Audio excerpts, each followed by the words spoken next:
Lawmakers are planning on focusing specifically on tax overhaul or tax reform, and Republicans in Congress realize that in order to be successful, they probably have to appeal to some Democrats. So there is a strategy in place, and if you are angry at establishment Democrats, this story will probably infuriate you even more.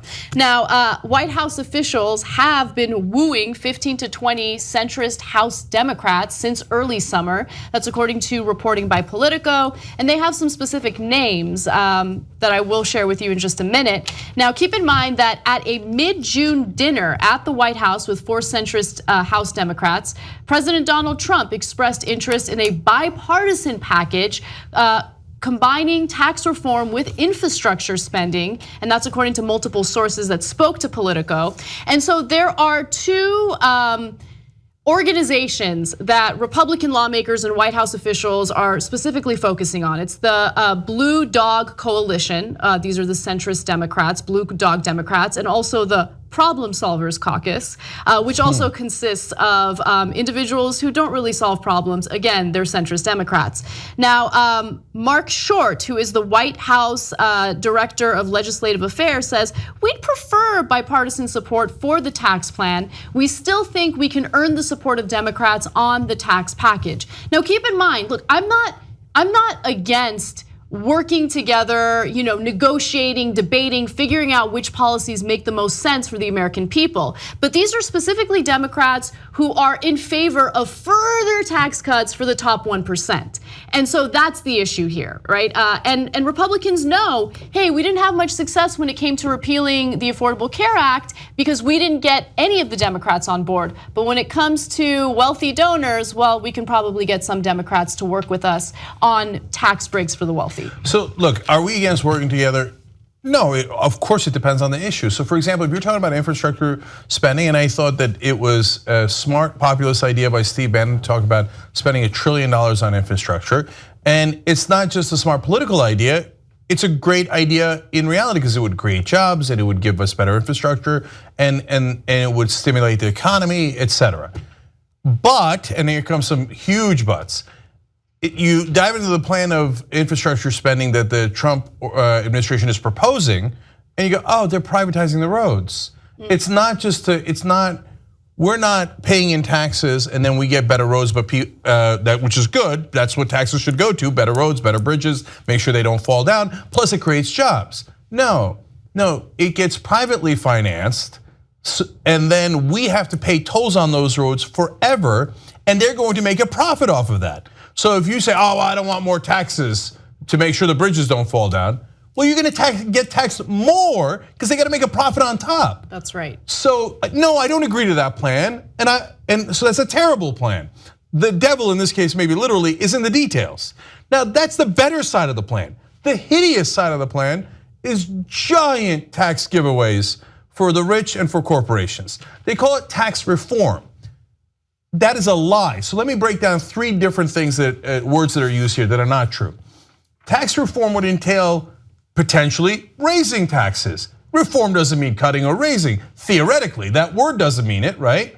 Is there any chance that Donald Trump and the Republicans are going to raise taxes on the rich and corporations? No, there is a 0% chance. So it is not tax reform.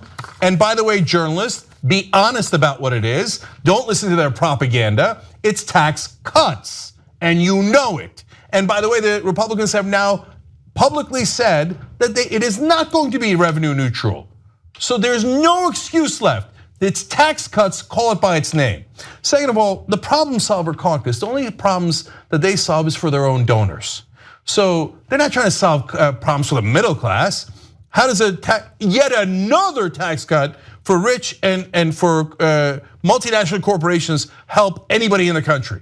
I know, trickle down nonsense. We've been doing that for 40 years and it's destroyed our wages, okay? And then thirdly, they are not centrist Democrats. They might be centrist in Washington, where the spectrum is insanely right wing, but I don't say this because I'm a progressive and I don't say it from my gut. I say it based on polling. 63% of Americans want to raise taxes on the rich. 67% of Americans want to raise taxes on corporations. They don't want to cut them if you hear that in Washington, you're hearing propaganda that is paid for lies. So by the way, if you're a so-called reporter and you're talking about what the American people want, or what a Republican said this, centrist Democrats said that, who gives a damn what they said? What's the reality? And the reality is Americans don't want this, they want the opposite. And those blue dog Democrats are gonna go and serve up these tax cuts for their donor friends. So let's give names, let's name names. Representative Josh Gottheimer, Democrat of New Jersey. In New Jersey, he should be fired immediately by his voters. They should write him out of town. But you're gonna give more tax cuts to the wealthiest people in America? You're gonna pull a Chris Christie in New Jersey? He should be primaried and ridden out of town. Okay, Representative Kurt Schrader, Democrat of Oregon, so-called Democrat of Oregon. In Oregon, he says the following. He says, the door is open and this should be a bipartisan issue. I hope they consider us. Oh, look at this. My God, in Oregon, you got a guy who's going as a Democrat. I hope Trump considers us. Oh, please consider us. I want to cut taxes on my donors too. Please, please consider us. You got to get him out, get him out, get him out, get him out. Well, look, I think this past election should have been a wake-up call for Democrats in office, period, regardless of whether or not they identify as centrist or liberal Democrats. The reality is, working class Americans feel abandoned by the Democratic Party. And now they feel like they're better represented by Republicans.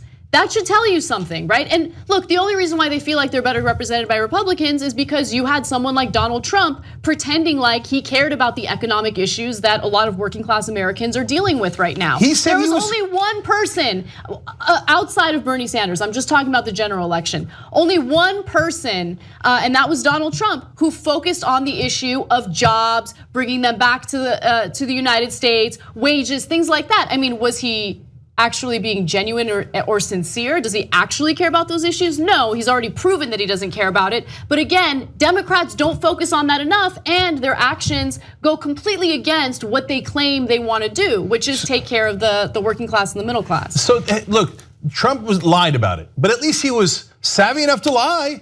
He said not only that he was going to do infrastructure and create jobs. Hey, Democrats, why don't you try that, you idiots? You're supposed to be the party of creating jobs. Why don't you say, hey, we're gonna do infrastructure, and we're not gonna privatize your roads, we're not gonna make you pay tolls for the rest of your life, we're actually gonna do the thing that he promised in the campaign, but we're actually gonna do. Secondly,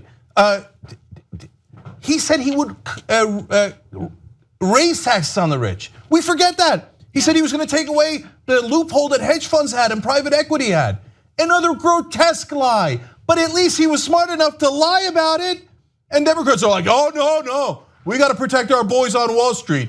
Oh, hey, you know what? More money in politics is fantastic. And how could you say we did something for Wall Street?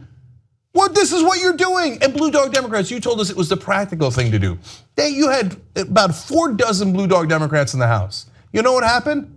They all started to lose. And now you're down to like what, 18 members? How'd you lose 30 members? You know how you lost them? Because you don't win elections. People hate you. They don't like that you represent your donors. They don't like that you represent the financial industry. They don't like you. What part of this don't you understand? It's not practical to sell out to your donors. It isn't practical. It's a losing, terrible strategy. And I do want to read a quote from another one of these Democrats, Representative Dan Lipinski from Illinois. He says, centrist Democrats are more focused on doing what can be done to lower the corporate rates and the rates for small businesses. Small business. Yeah. Dan Lipinski, gotta go. He's in Illinois. Gotta go. Look, man, just Democrats are trying to run against these guys. Now, it's not personal. I don't know Lipinski. I don't know these guys. I don't want to know them, right? I just want them out of office because they're doing great damage. Yes, to the Democratic Party, but much more importantly, to progressive ideology and to the country. You got to get them out. Look, I don't even know, to be honest. There's 10 guys running, 10 people running for as just Democrats. It's not enough. We got to get more money. Otherwise, we should primary every one of these guys. And if we don't do it, somebody else should do it. Because you have Democrats begging to work with Trump to cut taxes, which is against 2/3 of not Democrats, of the entire country's wishes.